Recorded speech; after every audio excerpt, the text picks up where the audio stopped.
ओम नमो भगवते वासुदेवाय। ओम नमो भगवते वासुदेवाय। ओम नमो भगवते वासुदेवाय।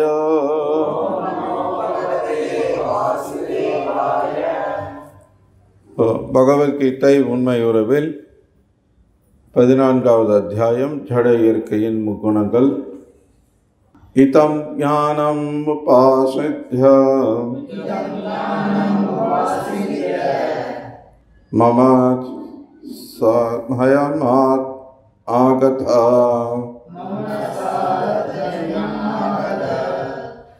சர்கேபி நோபஜாயந்தே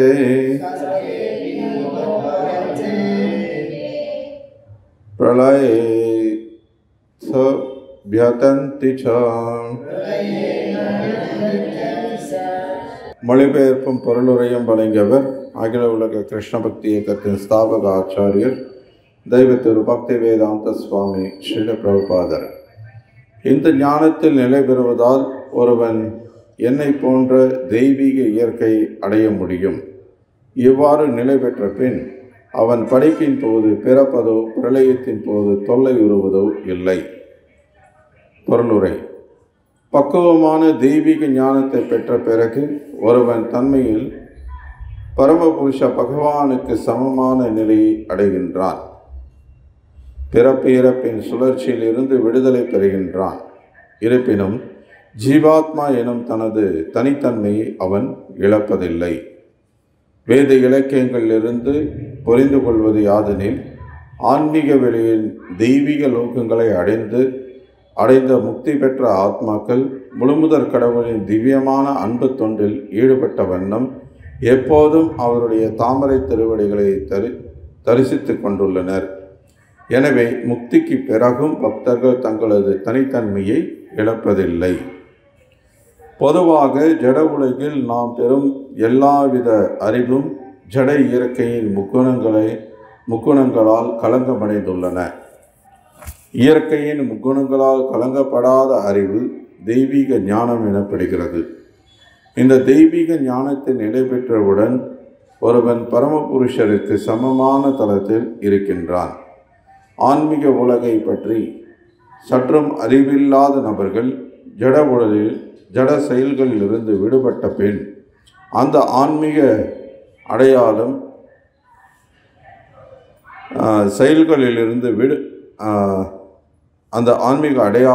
உருவமற்றதாக எந்த வேறுபாடுகளும் மற்றதாக ஆகிவிடுகின்றது என்ற கருத்தினை கொண்டுள்ளனர்.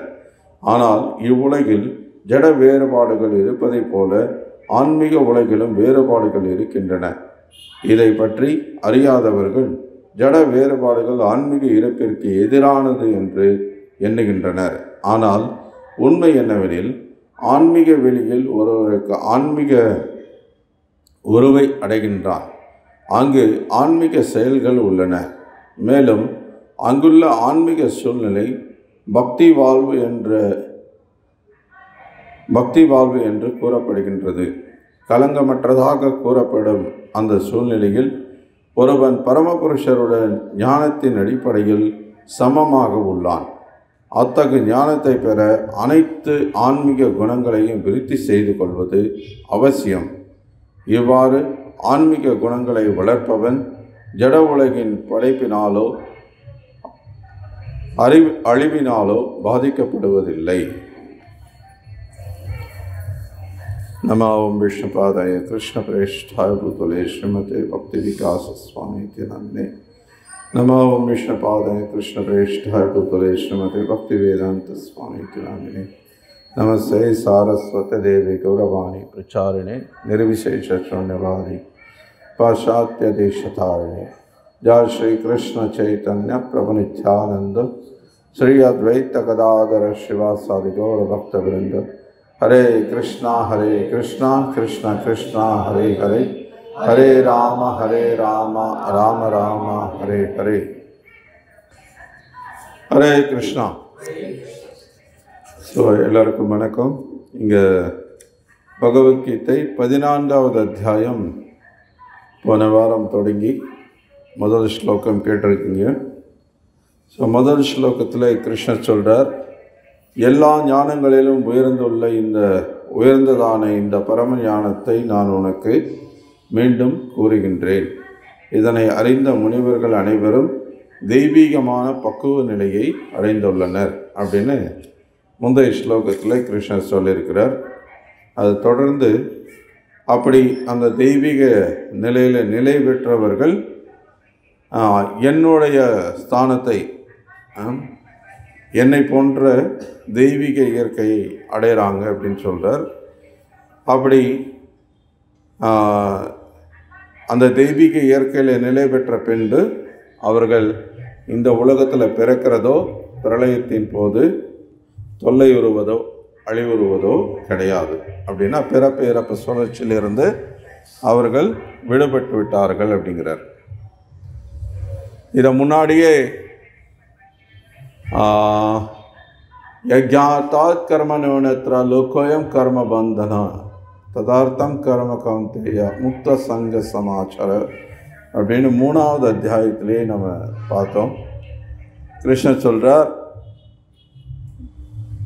யஜ்ஞார்த்த கர்ம நிவனத்ரா, நம்முடைய கர்மங்கள் யஜ்யத்தை, யஜ்யம்னா விஷ்ணு, யஜ்யோவை விஷ்ணு, விஷ்ணுவை திருப்திப்படுத்தும் நோக்கத்தோடு நம்முடைய செயல்கள் இருக்கும் பட்சத்தில் நம்ம கர்ம பந்தத்திலிருந்து விடுபட்டு இருக்க முடியும்.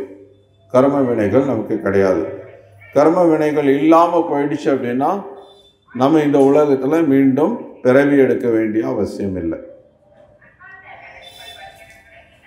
இந்த உலகத்தில் நம்ம பிறந்து இறந்து துன்பப்பட்டு இருக்கோம்னா அதுக்கு காரணம் நம்முடைய கர்ம வினைகள். இந்த கர்ம வினையிலிருந்து விடுபட்டிருக்கிறதுக்கு பகவான் இங்கே நமக்கு வழிகாட்டுதலை கொடுக்குறார். இப்போது அது மட்டும் இல்லாமல் ஸ்ரீல பிரபுபாதர் இங்கே பொருளுரையில் நமக்கு முதல்ல ஒரு முக்கியமான விஷயம் சொல்கிறார். என்ன அப்படின்னா, இந்த மாதிரி பக்குவ நிலை அடைந்து ஆன்மீக உலகத்தை அடைந்த ஜீவாத்மாக்கள் அங்கும் அவர்களுடைய தனித்தன்மையோடவே இருக்கிறார்கள் அப்படிங்கிறார். அவர்கள் தனித்தன்மையை இழப்பதில்லை அப்படிங்கிறார். தனித்தன்மை அப்படின்னா இப்போது பகவத்கீதையோட ஆரம்பத்திலேயே 2வது அத்தியாயத்திலேயே பார்த்தீங்கன்னா அர்ஜுனனை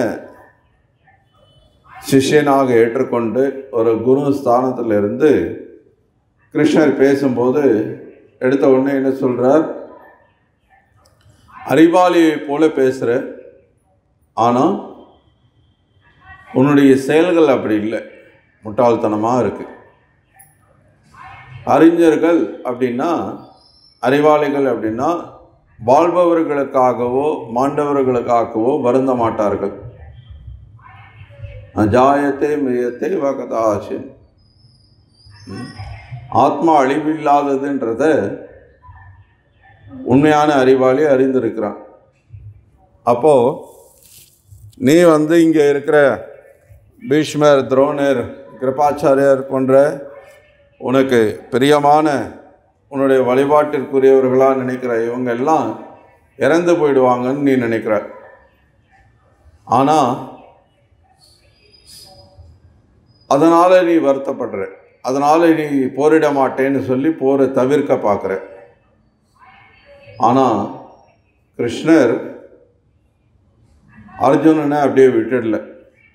கிருஷ்ணர் என்ன பண்ணுறார், நீ சண்டை போட்டாகணும்னு வலியுறுத்துறார். காரணம், உண்மையான அறிவுடைய ஒருத்தன் இந்த மாதிரி வாழ்பவர்களுக்காகவோ அல்லது இறந்து போனவர்களுக்காகவோ வருந்த மாட்டாங்க அப்படின்னு சொல்லிடுறார். அது மட்டும் இல்லாமல் அவர் என்ன சொல்கிறார், அடுத்து நானோ நீயோ இங்குள்ள மற்ற மன்னர்களோ கடந்த காலத்தில் இல்லாமல் இருந்தோம் என்பதில்லை, எதிர்காலத்தில் இல்லாமல் இருக்க போகிறோன்றதும் இல்லை. அப்படின்னா என்ன அர்த்தம், கடந்த காலத்தில் தனித்தனியாக இருந்தோம், இப்போ தனித்தனியாக இருக்கோம். அதனால தான் குறிப்பாக நம்ம எல்லாரும் மொத்தமாக சொல்லிடாமல் கிருஷ்ணர் என்ன சொல்கிறார், நானோ நீயோ இங்கே இருக்கிற மற்ற மன்னர்களோ அப்படின்னு தனித்தனியாக சொல்கிறார். ஏன்னா இந்த தனித்தன்மை கடந்த காலத்தில் இருந்தது. கடந்த காலத்தில் நான் வேறு நீ வேறு, இவர்கள்லாம் வேறு வேறாக தான் இருந்தாங்க. இப்போவும் வேறு வேறாக தான் இருந்துகிட்ருக்கோம். எதிர்காலத்துலேயும் இப்படியே தான் இருக்க போகிறோன்றத தெளிவாக சொல்கிறார். அப்போது எதிர்காலத்தில் அப்படின்னா நீங்கள் இதே உலகத்தில் மறுபடியும் பிறந்தாலும் சரி,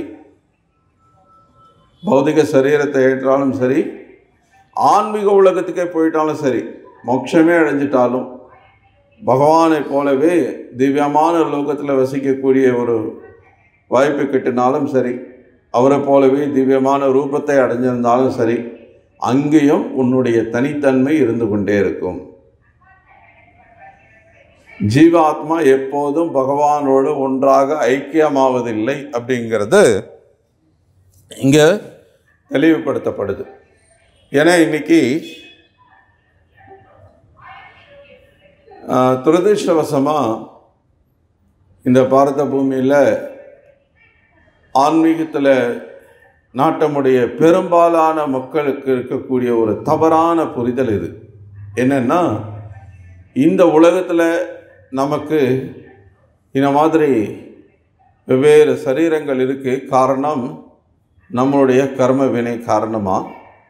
இப்போது நம்ம இந்த கர்ம வினையிலிருந்து விடுபட்டு மோட்சத்தை அடைஞ்சிட்டோம் அப்படின்னா, இந்த பௌதிக உலகத்தை விட்டு வெளியேறிட்டோம்னா, அங்கே இப்படி தனித்தனியாக நமக்கு உருவம் இருக்காது. நம்ம தனித்தன்மையோடு இருக்க மாட்டோம். நம்ம எல்லாம் ஒன்றா ஐக்கியமாயிடுவோம், பகவானோட பிரம்மனோட ஐக்கியமாயிடுவோம் அப்படின்ற ஒரு எண்ணம் இருக்குது. இது ரொம்ப மிகப்பெரிய தப்பான எண்ணம், தவறான புரிதல். நிறைய பேர் அப்படி தான் நினச்சிட்ருக்காங்க. ஏன்னா இப்போ இந்த உலகத்தில் நமக்கு இந்த உருவம் இருக்கிறதுனால தானே பிரச்சனை இருக்குது.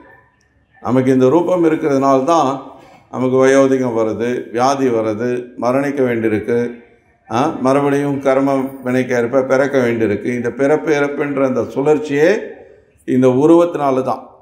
இப்போது நம்ம இந்த பௌத்திக நிலையை கடந்துட்டோம் அப்படின்னா அப்போது நமக்கு அங்கே உருவம் இருக்காது. அவங்கள பொறுத்த வரைக்கும் என்னென்னா, பௌத்திகத்தில் என்ன இருக்கோ ஆன்மீகத்தில் அதுக்கு நேர் எதிராக இருக்கும், அதுக்கு ஆப்போசிட்டாக இருக்கும்னு அவங்க நினைக்கிறாங்க. இது அவங்களா ஊகம் பண்ணிக்கிற கருத்து, அவங்களுடைய மனசில் அப்படி தோணுது. ஏன்னா இங்கே உருவம் இருக்கும்போது இதனால் பல தொல்லைகள் இருக்குது.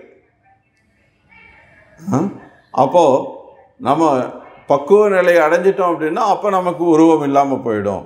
அப்போ தொல்லையே கிடையாது. உருவம் இருந்தால் தானே தொல்லை. உருவமே இல்லாமல் போயிடுச்சுன்னா அப்போ தொல்லையே இருக்காது அப்படின்னு அவங்க நினைக்கிறாங்க. ஆனால் ஆன்மீகம் அப்படின்றது அப்படி கிடையாது. ஆன்மீகம்ன்றது உருவமும் இருக்கும், ஆனால் அதே சமயத்தில் தொல்லை இல்லாமலும் இருக்கும். உருவம் இருந்தால் தொல்லை இருந்தாகணுன்ற கட்டாயம் கிடையாது. பௌத்திக உலகத்தில் தொல்லை இருக்கும், அது பௌத்திக இயற்கை. ஆனால் ஆன்மீக இயற்கை அப்படி கிடையாது. ஆன்மீக இயற்கை ஆனந்தமயமானது, ஆனந்தாம் புதி வர்த்தனம். உருவம் இருக்கும், ஆனால் இந்த மாதிரியான பௌத்திக ரூபம் கிடையாது. பஞ்சபூதங்களாலான இந்த மாதிரியான ஸ்தூல சரீரம் கிடையாது, இந்த மாதிரியான பௌத்திக சரீரம் கிடையாது. அந்த சரீரம் ஆன்மீகமானது, சச்சிதானந்த ரூபம். எப்படி பகவான் சச்சிதானந்த ரூபம் கொண்டிருக்கிறாரோ அதே மாதிரி ஆன்மீக ரூபம் இருக்கும். அந்த சச்சிதானந்த ரூபம் ஆனந்தமயமானது. அந்த ரூபத்தில் இந்த மாதிரி வயோதிகம் கிடையாது, இங்கே மாதிரி வியாதி கிடையாது, ஹாஸ்பிட்டல் கிடையாது, மருந்து கிடையாது. யோசிச்சு பாருங்கள், எவ்வளோ சந்தோஷம். மருத்துவமனையே இல்லை, மருத்துவர்களே கிடையாது, மருந்தே கிடையாது, வயோதிகமே ஆகாது, எப்போதும் இளமையாகவே. கிருஷ்ணர் நவயவனம் எப்பவும் இளம் வயதில் ஒரு கோபரா கன்றுகளை மேய்ச்சிக்கிட்டு பிருந்தாவன காடுகளில் ஓடி ஆடி விளையாடுறார். அங்கே இருக்கிற பூக்களை எடுத்து தலையில் வச்சுக்கிறார், மயிலிறகு எடுத்து வச்சு அழகு பார்க்குறார். கோபுரங்கள் கூட ஒன்றாக பிக்னிக் போய் உட்காந்து எல்லாரும் ஒரே இடத்துல உட்காந்து சாப்பிட்றாங்க. பல லட்சம் கோபர்கள் இருக்காங்க. எல்லாரும் முன்னாடியும் கிருஷ்ணர் அவங்க முன்னாடியே உட்கார்ந்துட்டு இருக்கிற மாதிரி இருக்கிறாங்க. எல்லாரும் அப்படி தான் உணர்றாங்க. கிருஷ்ணர் எனக்கு நேராக முன்னாடி உட்காந்துருக்கிறார், என் கூட மட்டும்தான் இருக்கிறார் அப்படின்னு எல்லாரும் நினைக்கிறாங்க. ஆனால் லட்சம் பேருக்கும் அப்படி தான் தெரிகிறது. கிருஷ்ணர் அந்த அளவுக்கு அவங்களோட அன்பை பரிமாறிக்கிறார். ஸோ எவ்வளோ ஆனந்தம் யோசிச்சு பாருங்க. நீங்கள் ரொம்ப பெரிய உங்கள் வாழ்க்கைக்கு ஒரு எடுத்துக்காட்டாக நினைக்கிற ஒரு உங்கள் வாழ்க்கைக்கு மிகச்சிறந்த ஒரு உதாரணமானவராக நினச்சிட்டு இருக்கிற ஒருத்தர் உங்கள் கூட வர்றார். அவரே உங்கள் கூட இருந்து உங்கள் ஃபோட்டோ எடுத்துக்கிறார், உங்கள் கூட பேசுகிறார் அப்படின்னா எவ்வளோ சந்தோஷமாக இருக்கும். இன்றைக்கி பாருங்கள், இந்த சினிமா நடிகருக்கெல்லாம் எவ்வளோ ஃபேன்ஸ் இருக்காங்க. அவங்களாம் பைத்தியமாக இருக்காங்க இல்லை? ஒரு சினிமா நடிகர் வர்றார் அப்படின்னா அந்த ஃபேன்ஸ்லாம் என்ன பண்ணுறாங்க? பைத்தியம் ஆயிடுறாங்க. கூட நின்று ஒரு ஃபோட்டோ கிடைக்காதா? ஒரு ஃபோட்டோ கிடைச்சிருச்சுன்னா அதை எவ்வளோ அப்படியே இந்த வாழ்க்கையோட லட்சியத்தையே அடைஞ்சிட்டு தான் நினைக்கிறாங்க. அதுக்கப்புறம் வாழ்க்கையில் ஒன்றும் செய்கிறதுக்கு இது ஒன்றும் தேவையில்லை. அரசியல் ஈடுபாடு கொண்டிருக்கவங்க பாருங்கள், இந்த அரசியல் தலைவர்கள் வரும்போது அதே தான் பண்ணுறாங்க. அதே மாதிரி விளையாட்டுத்துறையில் ஒருத்தன் கிரிக்கெட்டில் ஈடுபாடு கொண்டிருக்கான்னா இப்போது சச்சின் டெண்டுல்கரோ அல்லது வேறு யாராவது அந்த மாதிரி பிரபலமான ஒரு வீரர் கூட செல்ஃபி எடுத்துக்கிறதுக்கு ஒரு வாய்ப்பு கிடைக்குதுன்னா அதை கொண்டாடாமல் விட்டுடுவாங்களா என்ன? எவ்வளோ சந்தோஷம் கொடுக்கும். இந்த பௌத்திக உலகத்தில் இருக்கிற மாதிரி இருக்கிறதுலேயே எல்லாத்துலேயும் மிகச்சிறந்தவர், எல்லாத்துலேயும் மிக உயர்ந்தவர், அவருக்கு இணையாக யாருமே கிடையாது. அசம உர்தவ, எல்லாரை விட உயர்ந்தவராக இருக்கிறார். எல்லா தேவர்களை காட்டிலும், எல்லா ரிஷி முனிவர்களை காட்டிலும் எல்லாருக்கும் மிக உயர்ந்தவராக இருக்கக்கூடிய அந்த பகவான் கூடவே நீங்கள் எப்பவும் இருக்க முடிகிறது அப்படின்னா அது எப்படி இருக்குன்னு யோசிச்சு பாருங்க.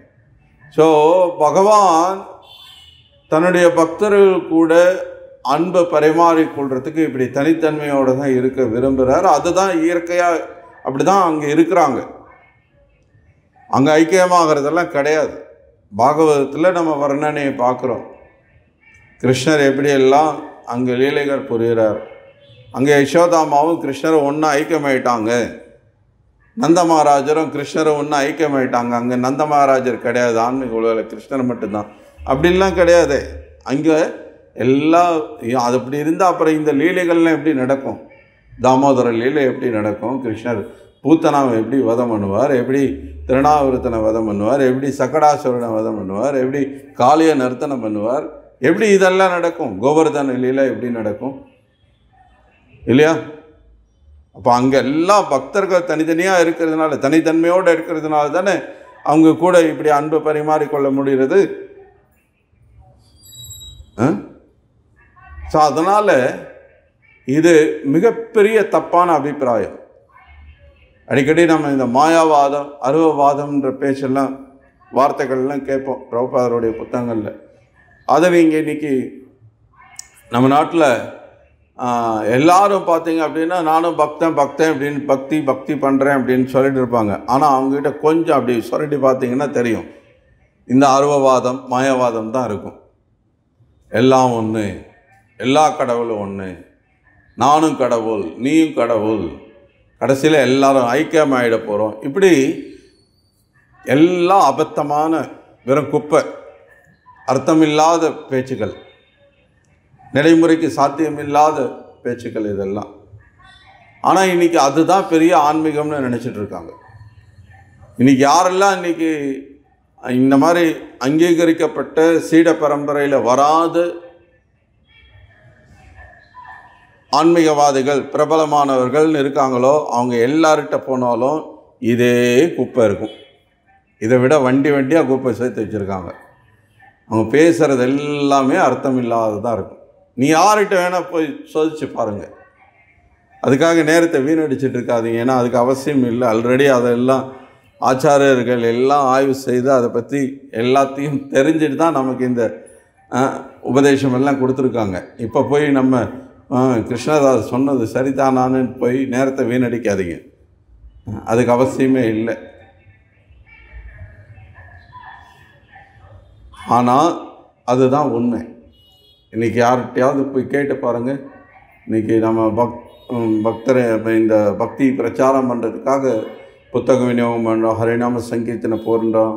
வெளியில் போய் மக்களை சந்திக்கும் போது எல்லாம் பார்த்திங்கன்னா கிருஷ்ணர் ஃபோட்டோ வச்சுருப்பாங்க. நான் பக்தி பண்ணுறேன், நான் தினமும் ஸ்ரீரங்கம் போகிறேன், நான் குருவாயூர் போகிறேன், நான் அங்கே போகிறேன், இங்கே போகிறேன் எல்லாம் சொல்லுவாங்க.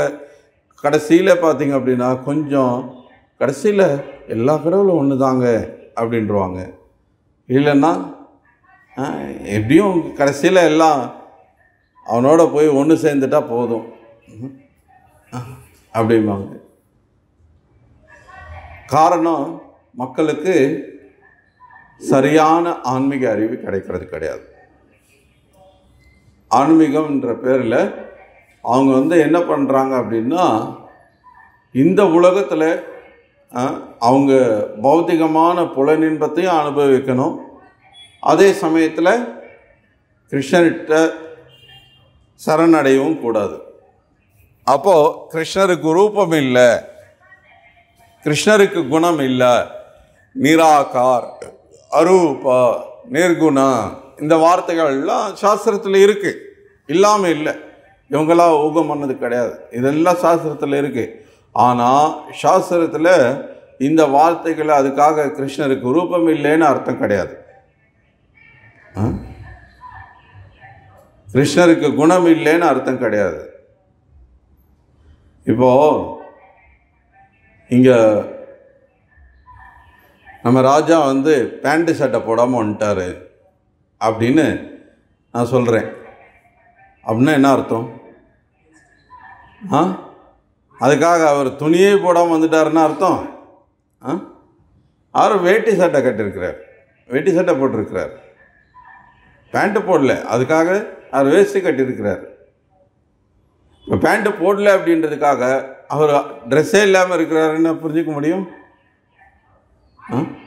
அது நியாயமா? அது ஒன்று தான் ஆப்ஷன் இருக்கா? ஸோ அது மாதிரி இப்போ நிர்குணா அப்படின்னா குணம் இல்லாத அப்படின்னு அர்த்தம். அப்போது குணமே இல்லாதவர்னு அர்த்தமா? அரூப அப்படின்னா ரூபமே இல்லாதவர். அப்போ உருவமே இல்லாதவர்னு அர்த்தமா? உருவம் இருக்கு, ஆனால் இந்த மாதிரியான பௌத்திக ரூபம் இல்லை. நிர்குணான்னு சொல்லப்பட்டிருக்கு. ஏன்னா இப்போ குணம் அப்படின்னா நம்மளை பொறுத்த வரைக்கும் நம்முடைய புரிதல் என்ன? பௌதிக குணங்கள், சத்வகுணம், ரஜகுணம், தமகுணன்ற இந்த முக்குணங்களால் கலங்கப்பட்டிருக்கக்கூடிய ஒரு நிலை. இந்த களங்கம் இல்லாத நிலையும் நிர்குணான்னு சொல்லப்படுது. அப்படின்னா பௌதிக குணங்கள் இல்லாத சுத்த சத்வகுணம், சத்வம் விசுத்தம் வசுதெய்வ சத்விதம், விசுத்தம். இந்த பௌதிக குணங்களுக்கு அப்பாற்பட்ட நிலையில் இருக்கிறார். ஸோ பந்தப்பட்ட ஜீவாத்மாக்கள் நம்ம பக்குவம் அடையும் போது நம்மளும் அதே திவ்யமான ஸ்தானத்தை அடைகிறோம். அப்பவும் இங்கே இருக்கிற மாதிரியே தனித்தன்மையோடு இருப்போம். இங்கே எப்படி நம்ம கிருஷ்ணரை பற்றி கேட்குறதுலையும் அவரை புகழ் பாடுறதுலையும் அவரை வழிபடுறதுலையும் நம்ம ஆனந்தம் அடைகிறோமோ, இதே செயல்கள் அங்கேயே தொடரும். இந்த பக்தி இங்கே நம்ம பண்ணுற இந்த பயிற்சி இருக்கு இல்லையா, இது என்ன அப்படின்னா, இப்போ நீங்கள் ஒரு படிப்பு முடிச்சுட்டு ஒரு நிறுவனத்தில் போய் வேலை பார்க்க போகிறீங்க அப்படின்னா அதுக்கு முன்னாடி ஒரு பயிற்சி கொடுப்பாங்க. இப்போ நீங்கள் ஒரு மெக்கானிக்கல் இன்ஜினியரிங் படிச்சுட்டு நீங்கள் ஒரு வேலைக்கு போகிறீங்க அப்படின்னா அதுக்கு முன்னாடி அப்ரெண்டிஸாக நீங்கள் வேறு ஒரு நிறுவனத்தில் போய் பயிற்சி எடுக்கணும் இல்லையா? அதுதானே வழக்கம். இப்போ நீங்கள் அந்த மாதிரி பயிற்சி எடுக்கிறது எதுக்கு? இப்போ அங்கே போய் என்ன பண்ண போகிறீங்களோ அதை தான் இங்கே கற்றுக்குறீங்க. இப்போ இங்கே பயிற்சி எடுத்துகிட்டு போனால் தான் அங்கே ஒழுங்காக வேலை செய்ய முடியும். இங்கே நல்லா கற்றுக்கிட்டோம் அப்படின்னா அங்கே போய் தடுமாற்றம் இல்லாமல் முதல் நாள்லேருந்து நம்ம செய்ய முடியும். ஸோ அது மாதிரி இப்போ நாம் ஆன்மீக உலகத்துக்கு போகிறோம் அப்படின்னா ஆன்மீக உலகத்தில் நம்ம என்ன செய்யணுமோ அதை தான் இங்கே பயிற்சி பண்ணுறோம்.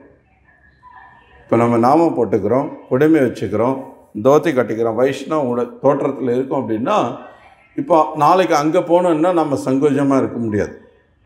இல்லைன்னா இப்போது எல்லாரும் தோத்தி வைஷ்ணவ உடையில் வைஷ்ணவ தோற்றத்தில் இருக்காங்க, நான் மட்டும் பிரிட்டிஷ்கார மாதிரி பேண்ட்டை போட்டு நிற்கிறேன்னா எப்படி இருக்கும்? ரொம்ப தர்ம சங்கடமாக இருக்காது? நமக்கு அங்கே இருக்கிறவங்களில் ஒருத்தராக இருக்கிறதுக்கு ஃபீல் பண்ண முடியுமா? அவங்களோட சேர்ந்து பழகிறதுக்கு, அவங்களோட சேர்ந்து சேவை பண்ணுறதுக்கு நம்மளால் முடியுமா? முடியாது இல்லை? நம்ம இப்போ எங்கே போனாலும் இங்கே இந்த பௌத்திக உலகத்திலே நம்ம பாருங்கள். இப்போ நீங்கள் ஸ்கூல் போகிறீங்க, ஒரு காலேஜ் போகிறீங்க, அல்லது ஒரு வேலையில் இருக்கீங்க, அங்கேன்னு ஒரு சில ட்ரெஸ் கோடு வச்சுருக்காங்க இல்லையா? நீங்கள் மட்டும் வித்தியாசமாக ட்ரெஸ் பண்ணியிருந்தீங்கன்னா அப்போ உங்களுக்கே தர்ம சங்கடமாக இருக்கும் இல்லையா? அதே மாதிரி தான் எல்லாம். இப்போ அங்கே எல்லாரும் கிருஷ்ணரை பற்றி கேட்குறாங்க, கிருஷ்ணரை பற்றி பேசுகிறாங்க. இப்போ நீங்கள் அங்கே போயிட்டு சினிமா பேசணும், அரசியல் பேசணும்னா யார் கேட்க போகிறாங்க? எப்படி உங்களால் பேச முடியும்? அல்லது நீங்கள் கேட்கணுன்னா யார் அங்கே பேசுகிறதுக்கு இருக்காங்க, கேட்குறதுக்கு? ஸோ அப்போ என்ன பண்ணணும்? அது அங்கே போனால் எதெல்லாம் இருக்காதோ அது எல்லாத்தையும் இங்கேயே நம்ம இல்லாமல் பண்ணணும். அப்போ தான் அங்கே போனால் நமக்கு தர்ம சங்கடம் இருக்காது. ஆக்சுவலாக அங்கே போனால் தர்ம சங்கடம் இருக்குதோ இல்லையோ அது அப்புறம். அங்கே போகணுன்னாலே அங்கே இருக்கிற மாதிரியே நம்ம இங்கே பயிற்சி பண்ணால் தான் நம்ம அங்கே போக முடியும். அதுக்கு தான் நமக்கு ஆச்சாரியர்கள் இதெல்லாம் கொடுத்துருக்காங்க. நாம் அதை விட்டுட்டு இங்கே நான் அரைகுறையாக பயிற்சி பண்ணிவிடுவேன், அங்கே போய் நான் எல்லாத்தையும் பார்த்துக்கிறேன் அப்படின்னா முதல்ல போகவே முடியாது. ஏன்னா அதுதான் பிரச்சனை.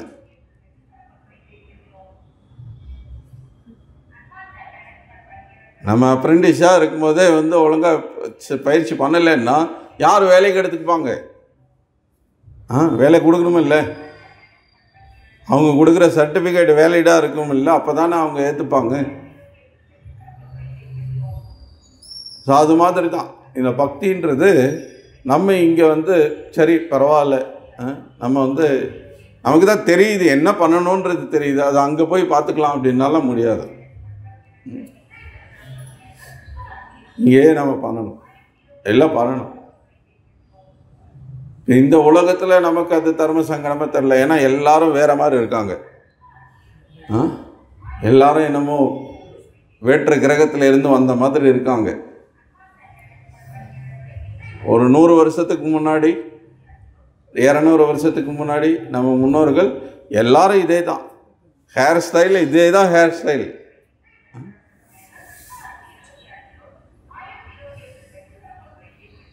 எல்லாருக்கும்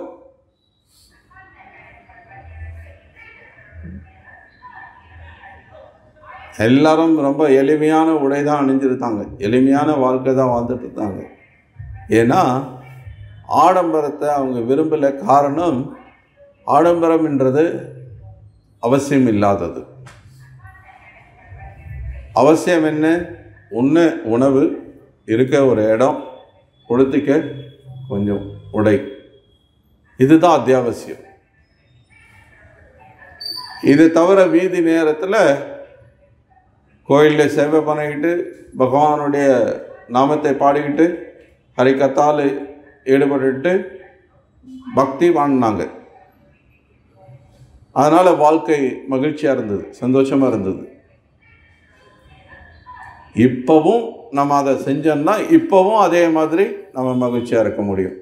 நம்ம வாழ்க்கை அமைதியாக இருக்கும், சந்தோஷமாக இருக்கும். ஆனால் என்னன்னா அதை நம்ம செய்யணும்.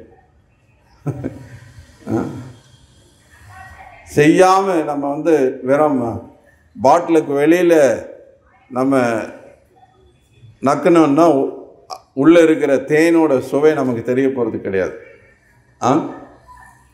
நீங்கள் எவ்வளோ வேணால் நக்கலாம், தேனோட சுவை தெரியுமா? தெரியாது. நம்ம பாட்டிலை திறந்து தேனை கையில் ஊற்றி நக்கணும்னா தான் அதோட சுவை தெரியும்.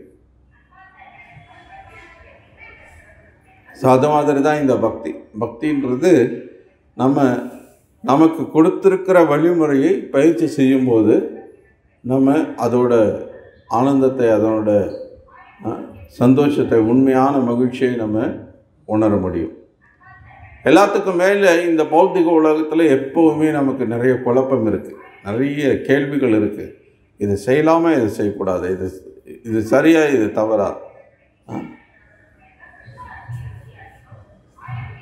இந்த குழப்பங்கள் ஏன் அப்படின்னா நம்ம இந்த பௌதிக குணங்களால் பாதிக்கப்பட்டிருக்கோம். இந்த களங்கம் நம்மளை இந்த குழப்பத்தில் வச்சிட்ருக்கு. ஸோ இதிலிருந்து விடுபடணும் அப்படின்னா அப்போ நமக்கு சரியான பக்குவமான அறிவு வேணும், பூரணமான அறிவு வேணும், குழப்பம் இல்லாத, களங்கம் இல்லாத அறிவு வேணும். அந்த களங்கம் இல்லாத அறிவு யாரு கொடுக்க முடியும்? களங்கம் இல்லாத ஒரு நபரால் தான் கொடுக்க முடியும். அது கிருஷ்ணன் நமக்கு கொடுக்குறார். ஸோ அந்த அறிவுரைப்படி நம்ம நடக்கும்போது நம்ம இதிலிருந்து விடுபட முடியும். ஸோ பிரபுபாதர் இங்கே சொல்கிறார், பொதுவாக ஜட உலகில் நாம் பெறும் எல்லாவித அறிவும் ஜட இயற்கையின் முக்குணங்களால் களங்கமடைந்துள்ளன. இயற்கையின் முக்குணங்களால் கலங்கப்படாத அறிவு தெய்வீக ஞானம் எனப்படுகிறது. இந்த பௌதிக உலகத்தில் நம்ம என்ன கற்றுக்கிறோம்? இன்னைக்கு நம்ம அடிப்படையில் நம்ம எழுத படிக்க நம்முடைய மொழியை கற்றுக்கிறோம். அல்லது இன்றைக்கெலாம் ஃப்ரெஞ்சு இது மாதிரி வேற்று நாட்டு மொழிகள்லாம் கூட கற்றுக்குறாங்க. சரி, அதுக்கு அப்பாற்பட்டு நமக்கு என்ன சொல்லிக் கொடுக்குறாங்க? சாரமாக நம்ம பார்த்தோம்னா இன்றைக்கி பள்ளி, கல்லூரி, பல்கலைக்கழகங்களில் எப்படி சம்பாதிக்கிறதுன்னு சொல்லி கொடுக்குறாங்க. இன்றைக்கி வாழ்க்கையில் வெற்றி அப்படின்னா எதை மக்கள் நினைக்கிறாங்க? நல்லா சம்பாதிச்சு வீடு, காரு அப்படின்னு எல்லாம் அவனுடைய தேவைகளை பூர்த்தி பண்ணிக்கிட்டான் அப்படின்னா அதுதான் வாழ்க்கையில் வெற்றி அடைஞ்சதாக கருதுகிறாங்க. அப்போ இது எல்லாத்துக்கும் பணம் ரொம்ப அவசியமாக இருக்குது. அப்போ பணம் சம்பாதிச்சிட்டா வாழ்க்கையில் வெற்றி அடைஞ்சிட்டான், இதுதான் மக்கள் நினைக்கிறாங்க இல்லையா? அப்போ இந்த கல்வி எதுக்கு உதவுது? பணம் சம்பாதிக்கிறது. ஆனால் உண்மையிலேயே ஒரு மனிதன் மகிழ்ச்சி அடைகிறது பணத்தினாலையா, பணத்தினால் வாங்கக்கூடிய இந்த பொருட்கள்னாலையா அப்படின்னு கேட்டால் அது உண்மை இல்லை. ஏன்னா இது இருக்கிற எவ்வளவோ பேர் இன்னும் எவ்வளவோ பிரச்சனையோடு தான் இருக்கான், எவ்வளோ கவலைகளோடு இருக்கான். எத்தனையோ பேர் தற்கொலை பண்ணிக்கிறான். பேரளவிலான இந்த வெற்றியை அடைஞ்சவன் எல்லாம் நிறைய பேர் தற்கொலை பண்ணியிருக்கான். இன்னமும் நடந்துக்கிட்டே தான் இருக்குது, இன்னும் நடக்க போகுது. அப்படின்னா என்ன அர்த்தம்? அப்போது இந்த அறிவு பக்குவமற்ற அறிவு. நமக்கு இந்த உலகத்தில் கல்வின்ற பேரில், அறிவுன்ற பேரில் கொடுக்கறது எதுவும் உண்மையிலே அறிவு கிடையாது. இதெல்லாம் அஜ்ஞானம். பள்ளிக்கூடத்துக்கு பேர் வித்யா விகாஸ், வித்யா மந்திர் இதெல்லாம் இருக்கலாம். அதில் வேணால் பேரில் வேணால் வித்யா இருக்கலாம். ஆனால் அதெல்லாம் அவித்யா. எப்படி சாப்பிட்றது, எப்படி தூங்குறது, எப்படி இனப்பெருக்கம் செய்கிறது, எப்படி தற்காத்து கொள்வது. இன்றைக்கி வரும்போது காரில் பிரபுபாதரோட உரையாடல் கேட்டுட்டு வந்த பக்தர் கூட அவர் உரையாடுறார். இன்றைக்கி எல்லா இடத்துலையும் இந்த கல்வியோட சேர்த்து இன்றைக்கி இன்னொரு அபத்தமான விஷயம் பண்ணிகிட்டு இருக்கிறது என்னென்னா செக்ஸ் எஜுகேஷன் அப்படின்னு ஒன்று இன்றைக்கி கொண்டு வந்து அதை சொல்லிக் கொடுக்குறோம் சின்ன பசங்களுக்கெல்லாம். ப்ரோப்பராக கேட்குறார், இதுக்கு என்ன அவசியம் இருக்குது? இது எவ்வளவு அபத்தமானது? எந்த உயிரினத்துக்கு நீ பாலுறவு பாலியல் உறவு நீ சொல்லி கொடுத்து அதை செய்ய வேண்டிய அவசியம் இருக்குது? சொல்லுங்கள். இயற்கையோட படைப்பு, ஒரு பொண்ணுக்கு 16 வயசு ஆகிடுச்சு, அவள் பருவத்தை அடைஞ்சிட்டா அப்படின்னா, ஒரு பையன் இளம் வயதை அடைஞ்சிட்டான் அப்படின்னா, அவங்க நெருங்கி வரும்போது இயற்கையாகவே அந்த உணர்வுகள் தூண்டப்படுது. அதுக்கு யாரும் சொல்லிக் கொடுக்கணுன்றது அவசியம் கிடையாது. இப்போ இதனால் என்ன ஆகிறதுன்னா, இந்த பேரளவில் இந்த செக்ஸ் எஜுகேஷன் மூலமாக அவங்க அந்த பருவத்துக்கு வர்றதுக்கு முன்னாடியே அதை பற்றி சொல்லிக் கொடுக்கும்போது அவங்க செயற்கையாக அதை முயற்சி பண்ணி பார்க்குறதுக்கு அவங்க ஆசையை தூண்டுது. அது என்னவாக இருக்கும்? அதுக்கான சரியான பருவம் அவனுக்கு எட்டாத போதே அவனுக்குள்ளே அந்த ஆசையை தூண்டி விடுறாங்க. அப்போ என்ன ஆகிறது? இன்றைக்கி பிஞ்சிலேயே பழுத்ததுன்னு சொல்கிறாங்களே, அந்த கதை தான் இன்றைக்கி ஆகிட்டுருக்கு. அதனால தான் இன்றைக்கி தேவையில்லாத இந்த கற்பழிப்பு சம்பவங்கள் எல்லாம் நடக்கிறது. இன்றைக்கி அதிகமாகிட்டு இருக்கு. காரணம் இதுதான். இதுக்கு அவசியமே கிடையாது. இன்றைக்கி சமூகத்தில் இருக்கக்கூடிய இது மாதிரி பல விஷயங்கள் இருக்குது. அதில் ஒன்று இது இன்னைக்கு ப்ரோபாதர் பேசுனதை நான் கேட்டேன். ஸோ இது மாதிரி எவ்வளவோ அபத்தமான விஷயங்களை இன்றைக்கி அறிவுன்ற பேரில், கல்வின்ற பேரில் இந்த சமூகம் நமக்கு திணிக்கிறது. ஆனால் இது எதுவுமே உண்மையான அறிவு கிடையாது. இது எதுவுமே நம்மளை இந்த உலகத்தோட பிரச்சனைகள்லேருந்து விடுவிக்கிறதுக்கு பதிலாக இன்னும் அதிகம் பிரச்சனையை உண்டாக்குகிறது, அதிகம் நம்மளை துன்பப்பட வைக்கிறது. துன்பங்கள்லேருந்து விடுபடுறதுக்கு தீர்வு காட்டல. மோட்சத்தை பற்றி எங்கேயாவது சொல்லி கொடுக்குறாங்களா? எங்கேயாவது பாடம் இருக்கா?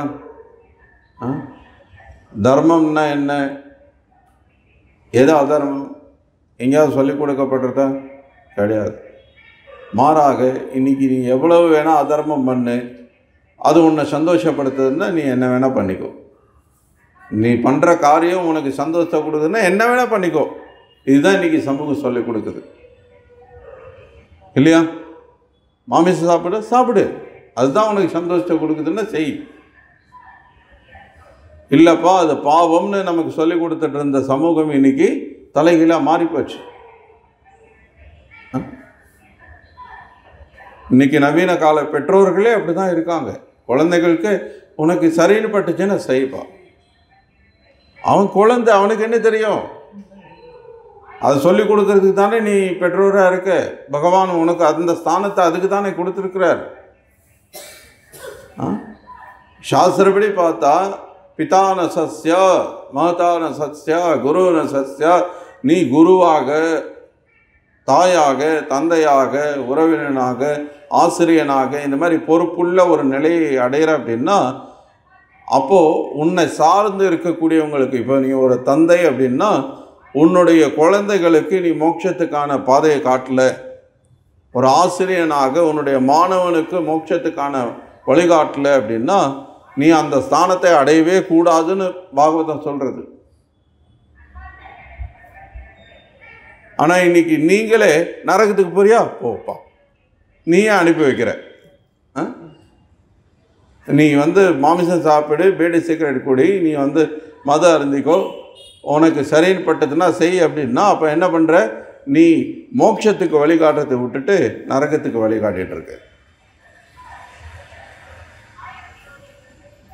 அப்போ உனக்கு இந்த ஸ்தானத்தை அடையிறதுக்கு தகுதியே கிடையாது.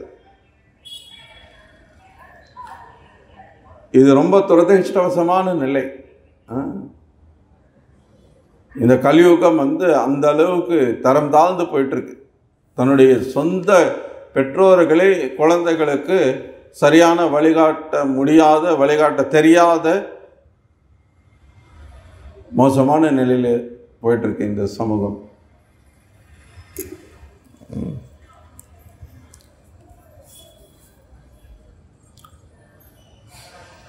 இந்த தெய்வீக ஞானத்தில் நிலை பெற்றவுடன் ஒருவன் பரமபுருஷருக்கு சமமான தளத்தில் இருக்கின்றான். ஆன்மீக உலகை பற்றி சற்றும் அறிவில்லாத நபர்கள் ஜட உடலின் ஜட செயல்களிலிருந்து விடுபட்ட பின் அந்த ஆன்மீக அடையாளம் உருவமற்றதாக, எந்த வேறுபாடுகளும் மற்றதாக ஆகிவிடுகின்றது. ஸோ இங்கே நிறைய வகைகள் இருக்குது, இங்கே நிறைய உருவங்கள் இருக்குது. ஸோ அதனால் பல தொல்லைகள் இருக்குது. ஸோ அங்கே போயிட்டோன்னா அந்த தொல்லையே இருக்காது, அப்படின்னா அங்கே உருவமே இருக்காது அப்படின்னு நினைக்கிறாங்க. அவங்களை பொறுத்த வரைக்கும் அந்த ரூபமில்லாத அரூபமான பிரம்மன் தான் எல்லாம் உச்சமானது அப்படின்னு நினைக்கிறாங்க.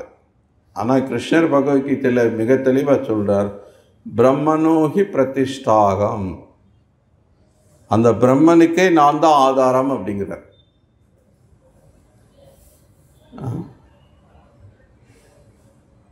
அந்த பிரம்மனுக்கே கிருஷ்ணர் தான் ஆதாரம்.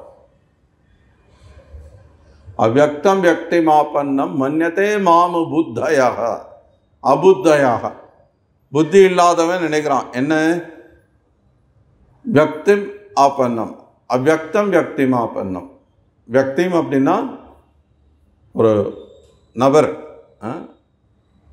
அவ்யக்தி அப்படின்னா உருவமற்ற, ரூபமற்ற, குணமற்ற அப்படின்னு அர்த்தம். ஸோ இந்த அருவத்திலேருந்து தான் ரூபம் வந்ததுன்னு நினைக்கிறாங்க. யாரு? அபுத்தயா, புத்தி இல்லாதவன் அப்படிங்கிறார். எப்படி அருவத்திலிருந்து ரூபம் வர முடியும்? ரூபம் இல்லாத ஒன்றும் இல்லை. இப்போ ரூபம் இல்லவே இல்லைன்றீங்க, அதுக்கு குணம் இல்லை, ரூபம் இல்லை அப்படின்னா அதிலிருந்து குணமும் ரூபமும் எப்படி வர முடியும்? அருவத்திலிருந்து வந்த ஒன்றுக்கு ரூபம் இருக்குது, குணம் இருக்குது, அதோட மூலத்துக்கு ரூபம் இல்லை, குணம் இல்லைன்னா என்ன லாஜிக் இது? எப்படி ஏற்புடையதாக இருக்க முடியும் சொல்லுங்க? ஆனால் இன்னைக்கு இந்த மாதிரி கொள்கையை பேசுகிறவங்க தான் பெரிய பெரிய ஆன்மீகவாதிகள். லட்சக்கணக்கான சீடர்களை வச்சுருக்காங்க, கோடிக்கணக்கில் வருமானம் வருது. ஒரு கேம்ப், ஒரு 3 நாள் வேதாந்தம் படிக்கிறீங்க அப்படின்னு சொல்லி உங்களை கூப்பிட்டு போயிட்டு ஒரு கேம்ப் நடத்துவாங்க. பல லட்சங்கள் நீங்கள் பணம் கொடுக்கணும் அதுக்கு. இந்த மாதிரி இந்த உலகத்தில் எவ்வளவோ ஏமாற்றுபவர்களும் ஏமாறுபவர்களும் இருந்துகிட்ருக்காங்க. ஸோ பிரபுபாதர் கருணையோடு நமக்கு இதெல்லாம் மிக தெளிவாக விளக்குறார், எது சரி எது தவறு. எல்லா ஆச்சாரியர்களும் இதை செஞ்சுருக்காங்க. குறிப்பாக பிரபுபாதர் இன்றைக்கி அவருடைய புத்தகங்கள் மூலமாக இன்றைக்கி நடைமுறையில் எந்த அளவுக்கு இந்த சமூகம் தரம் தாழ்ந்து போயிட்டுருக்கு, இந்த சமூகத்திலிருந்து நம்மளை காப்பாற்றி கொள்ள வேண்டியது எவ்வளவு அவசியம் இருக்குது, இதோட முக்கியத்துவம் என்ன அப்படின்றத இன்றைக்கி நடைமுறை வாழ்க்கையிலே நமக்கு தேவையான உதாரணங்களோடு நமக்கு இந்த வழிகாட்டுதலை கொடுக்குறார். ஸோ அதனால் நம்ம புத்திசாலியாக இருக்கோம் அப்படின்னா பிரபுபாதருடைய இந்த புத்தகங்களை தீவிரமாக படிக்கணும், தீவிரமாக அவருடைய உபன்யாசங்களை கேட்கணும், தொடர்ந்து பக்த சங்கத்தில் ஈடுபடணும், ஹரே கிருஷ்ணா ஜபம் பண்ணணும், பக்தி மட்டுமே பயிற்சியில் நம்ம ஈடுபாடு காட்டணும், கிருஷ்ண பிரசாதம் மட்டுமே சாப்பிடணும். இப்படி எல்லாமே நம்ம தீவிரமாக பயிற்சி செய்யும் பட்சத்தில் கிருஷ்ணருடைய கருணையால் ஒரு நாள் நம்ம இந்த பௌதிக நிலையிலிருந்து பக்குவம் அடைஞ்சு ஆன்மீக தலத்தை அடைய முடியும். அப்படி அடைஞ்சிட்டா கிருஷ்ணர் இங்கே சொல்கிற மாதிரி மறுபடியும் பிறக்க வேண்டியது கிடையாது. புனர்ஜென்ம ந வித்யதே, மறுபடியும் இங்கே பிறவி வேண்டியதா அவசியம் இல்லை, பிறந்தாகணுன்ற கட்டாயம் கிடையாது. இப்போ பிரபுபாதர் மாதிரி பக்தி சிதாந்த சரஸ்வதி தாக்கூர், ராமானுஜாச்சாரியார் இந்த மாதிரி ஒரு தூய ஆத்மாக்களாக இங்கே பிரச்சாரம் செய்கிற நோக்கத்தோடு வேணும்னா வரலாம். ஆனால் கர்ம வினைக்கு கட்டுப்பட்டு இங்கே நம்ம பௌதிக சரீரத்தை ஏற்கணுன்ற அவசியம் கிடையாது. மறுபடியும் பிறவா நிலையை பகவான் நமக்கு கொடுக்குறார். ஸோ இது பகவான் பிரபுபாத சொல்லுவார், பகவான் நம்ம எல்லாரை காட்டிலும் ரொம்ப ஆர்வத்தோடு இருக்கிறார். தேவை நமக்கு தான். நம்ம தான் இங்கே தொல்லைப்பட்டு இருக்கோம், நம்ம தான் இங்கே கஷ்டப்பட்டு இருக்கோம். ஆனால் பகவான் நம்மளை இந்த பௌதிக உலகத்திலிருந்து மீட்டெடுக்கிறதுக்காக நம்மளை விட அவர் ரொம்ப ஆர்வத்தோடு இருக்கிறார். இப்போ இதெல்லாம் யார் கொடுக்குறாங்க? இப்போ இந்த அறிவை யார் கொடுத்தார்? பகவான் தான் கொடுத்தார். இப்போ ஆச்சாரியர்களை யார் அனுப்பி வச்சாங்க? பகவான் தான் அனுப்பி வைக்கிறார். யார் இந்த அவதாரங்கள்லாம் எடுக்கிறாங்க, இந்த லீலைகள்லாம் பண்ணுறாங்க? பகவான் தான் பண்ணுறார். யார் வேதம், வேதாந்தம், உபனிஷத், புராணங்கள் எல்லாத்தையும் கொடுக்கறது யார்? பகவான் தான் கொடுக்குறார். எல்லாத்தையும் பகவான் தான் பண்ணுறார். நம்ம என்ன பண்ணுறோம்? இவ்வளவு கொடுத்தோம், நீ என்னை கூட்டிகிட்டு போயிடுவியா, பார்த்துட்றேன், நீ இவ்வளோ பண்ணிட்டா மட்டும் நான் வந்துடுவேன்னா?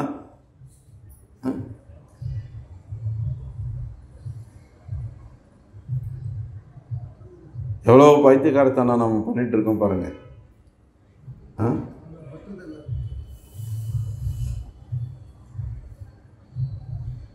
தேவை நமக்கு தான். ஆனால் அவருக்கு இதனால் ஒரு லாபமும் கிடையாது.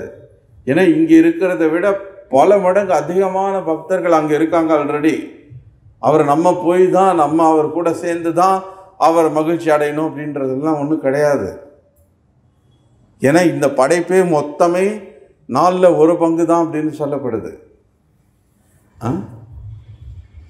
ஆக்சுவலி 4/1 சும்மா ஒரு நம்ம புரிதலுக்காக, இது அளவில் ரொம்ப குறைச்சல்ன்றதை சொல்கிறதுக்காக தானே ஒழிய அது அப்படிலாம் நம்ம அங்கே கணக்கிட முடியாது. ஏன்னா ஆன்மீக உலகம் எல்லையே இல்லாதது, எப்போ வேணால் எவ்வளோ வேணால் விரிவடையலாம்.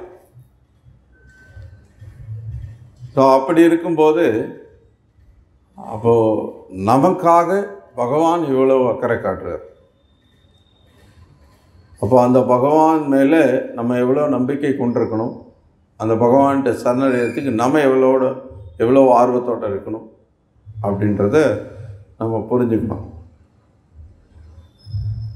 ஸோ அதனால தான் கிருஷ்ணர் சர்வதர்மான் பரித்யஜ்ய மாமேகம் சரணம் ரஜான்னு உபதேசம் பண்ணியும் நம்ம அதை செய்யலைன்னும் போது மறுபடியும் சரி இவ்வளவு அறிவை கொடுத்து நம்ம சரணடைங்க, உங்களை எல்லா பாவத்திலிருந்து விடுவிக்கிறேன், மோட்சம் கொடுக்குறேன்னு உத்தரவாதம் கொடுத்தும் கூட நம்ம அதை செய்யலை அப்படின்னும் போது பகவான் அதோடு நிறுத்திக்காமல் திரும்பவும் பக்தாவதாரம் சைத்தன்ய மகாபிரபுவாக வரார். சைத்தன்ய மகாபிரபுவாக இந்த பக்தி ஒருவேளை உனக்கு எப்படி பண்ணுறதுன்னு தெரியலையோ, கிருஷ்ணர் பக்தி பண்ணு சரணடைன்னு சொல்லிட்டார், நம்ம சொல்லி அவன் செய்யாமல் இருக்கான்னா ஒருவேளை அவனுக்கு எப்படி பண்ணுறதுன்னு தெரியலையோ, சரி நம்மளே போய் இப்படி தான் பக்தி பண்ணணும், இப்படி தான் ஹரே கிருஷ்ணா ஜெபம் பண்ணணும், இப்படி தான் சரணடையணுன்றத சொல்லி காட்டுறதுக்காகவே வந்தார். நமக்கு செயல்படுத்தி டெமோ பண்ணி காட்டுறார் எப்படி பக்தி பண்ணணுன்றத. ஸோ எப்படி பண்ணார் பக்தி? ந தனம் ந ஜனம் ந சுந்தரம் கவிதாம் வா ஜெகதீஷ காமே மம ஜன்மனி ஜன்மனீஸ்வரே பவதாத் பக்தி ரகைத்வை. எத்தனை ஜென்மம் எடுத்தாலும் அவர் மோட்சம் வேணும்னு கூட கேட்கல, மிக உயர்ந்த பக்தியை நமக்கு காட்டியிருக்கிறார். உலகத்தில் எந்த மதத்துலேயும் நீங்கள் இப்படி ஒரு பிரார்த்தனையை நீங்கள் கேட்க முடியாது. இருக்கிற மிகப்பெரிய மதங்களான கிறிஸ்தவம், இஸ்லாமில் கூட போய் பாருங்கள், பிரார்த்தனை அப்படின்றது கடவுள் நமக்கு நம்ம தேவைகளை பூர்த்தி பண்ணுறதுக்காக இருக்கிறார். இந்த உலகம் படைக்கப்பட்டதே நம்ம சந்தோஷமாக இருக்கணுன்றதுக்காக தான் அப்படின்னு தான் அவங்க நினைக்கிறாங்க. கடவுள் ஆகாயத்தில் உட்கார்ந்துட்டு இருக்கிறார், நம்ம கேட்குறத கொடுப்பார். அவர் ஆர்டர் சப்ளையர். பிரபுபார் இந்த வார்த்தையை பயன்படுத்துவார். நம்ம என்ன கேட்டாலும் கொடுக்கறதுக்காக இருக்கிறார், அவர் தான் கடவுள் அப்படின்னு அவங்க நினைக்கிறாங்க. அதனால தான் நீங்கள் அமெரிக்காவில் பாருங்கள், டாலர் நோட்டில் என்ன எழுதியிருக்காங்க? In God we trust in God அப்படின்னு எழுதியிருக்காங்க. அப்படின்னா என்ன அர்த்தம் தெரியுமா? நாங்கள் கடவுளை நம்புகிறோம்னு. ஏன்னா எங்களுக்கு டாலர் நிறைய கொடுக்குறார். அமெரிக்கா பணக்கார நாடு. இது நான் சொல்கிறது இல்லைங்க, அவங்களே அப்படி தான் நம்பிட்டு இருக்காங்க. உலகத்திலேயே நாங்கள் செல்வந்த நாடாக இருக்கோம், ஏன்னா கடவுள் எங்கள் மேலே அனுகிரகம் பண்ணுறார். அதனால தான் நாங்கள் டாலரில் கடவுள் மீது நம்பிக்கை வச்சிருக்கிறோன்னு அவங்க நம்பிட்டு இருக்காங்க. இதுதான் இன்னைக்கு பெரிய மதம், உலகத்தில் அதிகமான மக்கள் பின்பற்றக்கூடிய மதம். அந்த கிறிஸ்தவ மதம் என்ன நம்பிட்டு இருக்கு? கடவுள் நம்மளை சந்தோஷப்படுத்துறதுக்காக இங்கே நம்ம கேட்குறதெல்லாம் கொடுக்கறதுக்காக இருக்கிறார். ஆனால் கிருஷ்ணர் என்ன சொல்கிறார்? துக்காலயம், இது துன்பகரமான இடம், அசாஸ்வதம், இது நிலை இல்லாத உலகம், அழியக்கூடியது. இங்கே ஜன்மம் மிருத்யு ஜரா வியாதி துக்கதோஷான தர்ஷனம். எவ்வளோ பெரிய முரணான புரிதல் பாருங்கள். இதில் எது உண்மை? கொஞ்சம் புத்திசாலியாக இருந்தால், கொஞ்சம் அறிவை நம்ம உபயோகப்படுத்தி சிந்திச்சு பார்த்தோம்னா, இப்போ யார் சொல்கிறது சரி? இந்த உலகம் நம்ம அனுபவிக்கிறதுக்காக படைக்கப்பட்டதா? அப்படின்னா ஏன் துன்பம் இருக்குது?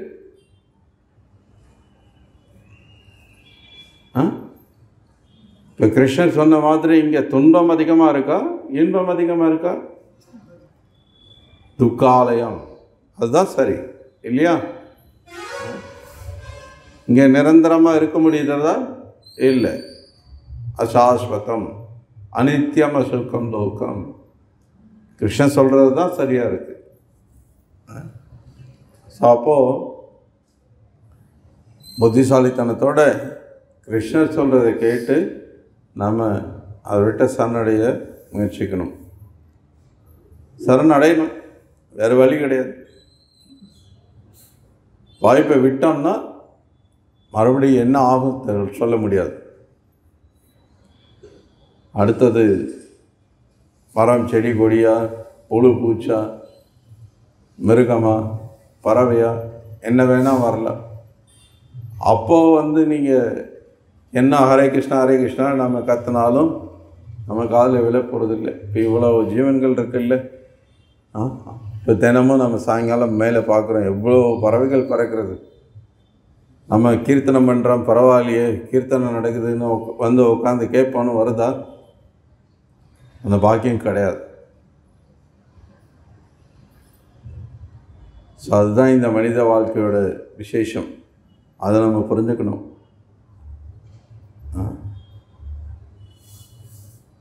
ஹரே கிருஷ்ணா. பகவத்கீதை உண்மை உறவில் கி ஜாய், ஸ்ரீல பிரபுபாத் கி ஜாய்.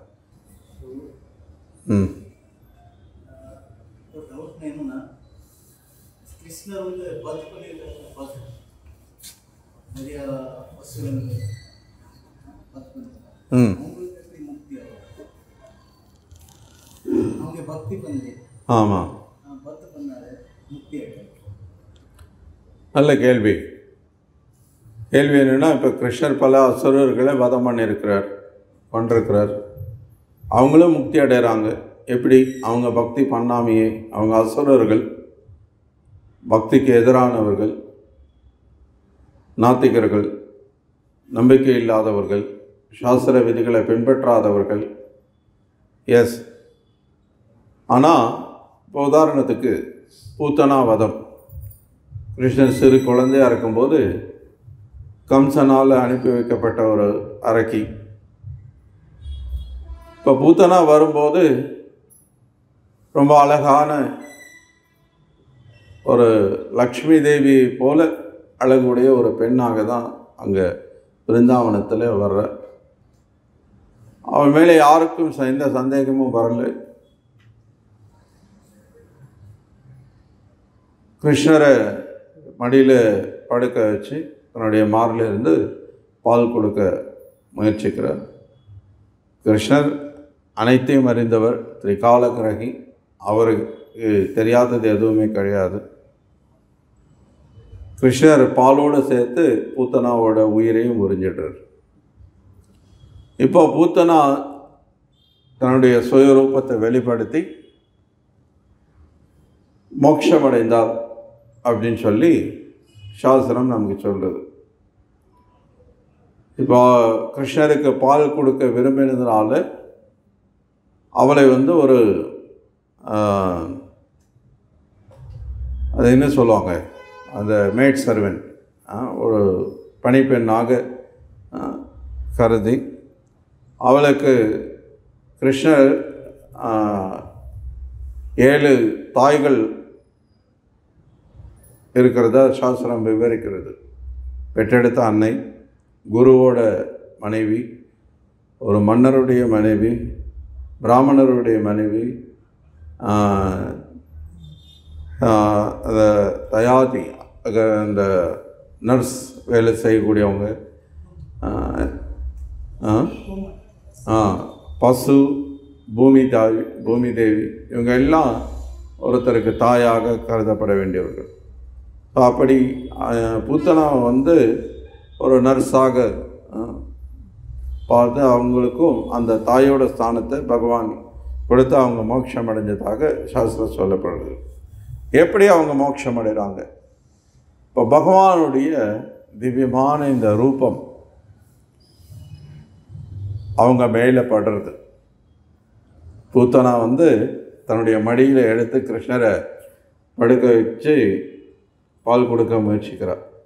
பகவானுடைய திருவடிகளிலிருந்து அவருடைய அங்கம் முழுவதும் பூத்தனாவோட சரீரத்தை மேலே படுறது.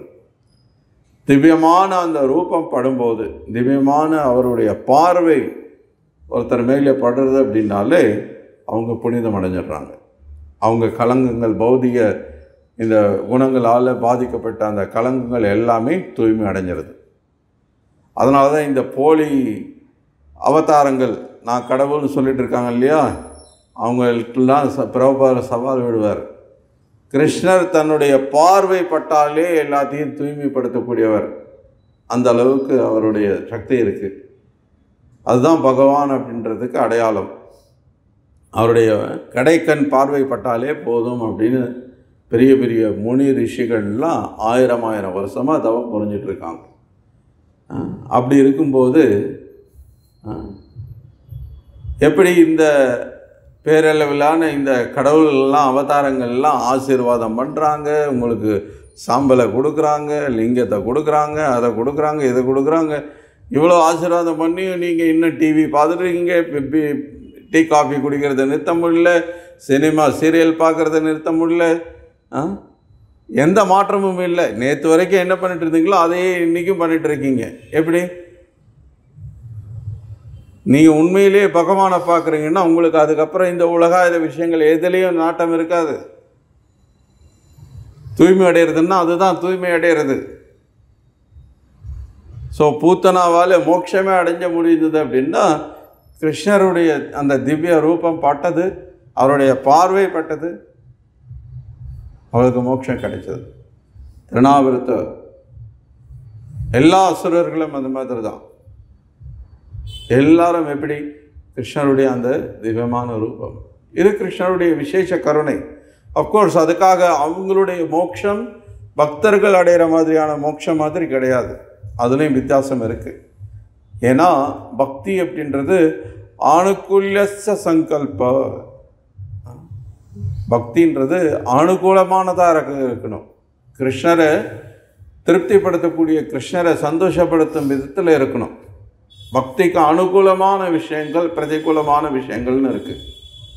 இப்போ கம்சனை மாதிரி பயத்தில் கிருஷ்ணரையே நினச்சிட்டு இருக்கிறவங்களும் கிருஷ்ண உணர்வில் தான் இருக்காங்கன்னு சொல்லலாம். ஆனால் அது அனுகூலமான விதத்தில் கிடையாது. கம்சன் 24 மணி நேரமும் நம்ம எல்லாரை விட அதிகமாக கிருஷ்ணரை தான் நினச்சிட்டு இருந்தான். தூங்கும்போது கூட கிருஷ்ணரை தான் நினச்சிட்டு இருந்தான். கிருஷ்ணரை மறக்கவே முடியல அவனால். நம்ம யாரும் அப்படி அந்த அளவுக்குலாம் பயிற்சி பண்ணல.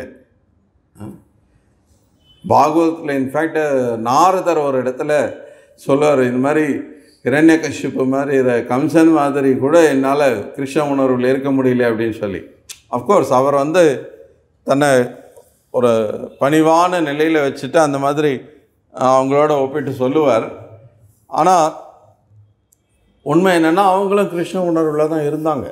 ஆனால் அது பக்திக்கு அனுகூலமான விதத்தில் இல்லை, அது பிரதிகூலமான விதமாக இருந்தது. ஸோ சாஸ்திரம் நமக்கு அதை பரிந்துரைக்கலை. அதுக்காக நானும் அசுரன் ஆகிட்டு என்ன பக்தி பண்ணாமையே நான் கிருஷ்ணரை கொல்ல முயற்சி பண்ணி நான் விடுதலை அடைஞ்சிருவேன், நான் மோட்சம் அடைஞ்சிருவேன்னு நினச்சா அது புத்திசாலித்தனம் கிடையாது. ஏன்னா கிருஷ்ணர் ஒருத்தரை கொல்லணுன்னா உண்மையிலேயே அவன் பெரிய அசுரனாக இருக்கணும். கிருஷ்ணர் கொண்ட அசுரர்கள்லாம் சாதாரண அசுரர்கள் கிடையாது.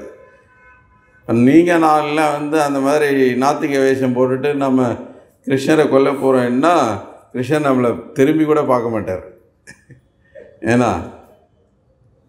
ஏன்னா நம்மளை கவனிச்சிக்கிறதுக்கு அவரோட மாயா சக்தி இங்கே இருக்குது. மாயிட்ட நம்மளை பார்த்துக்க சொல்லி விட்டுருவார். மாயா நம்மளை இங்கே போட்டு நல்லா வறுத்து எடுத்துடும். ஏன்னா மாயிட்ட நம்ம ஒன்றும் வாழ ஆட்ட முடியாது. நீங்கள் ஆச்சாரியர்களுடைய வர்ணனை எல்லாம் நீங்கள் பார்க்கலாம். இந்த பூத்தனா, பிரணாமிருத்த, சக்கடாசுர, இப்படி வந்தால் எத்தனை அசுரர்களும் ரொம்ப ரொம்ப பெரிய பௌத்திக நிலையில் ரொம்ப திறமை படைத்தவர்கள்.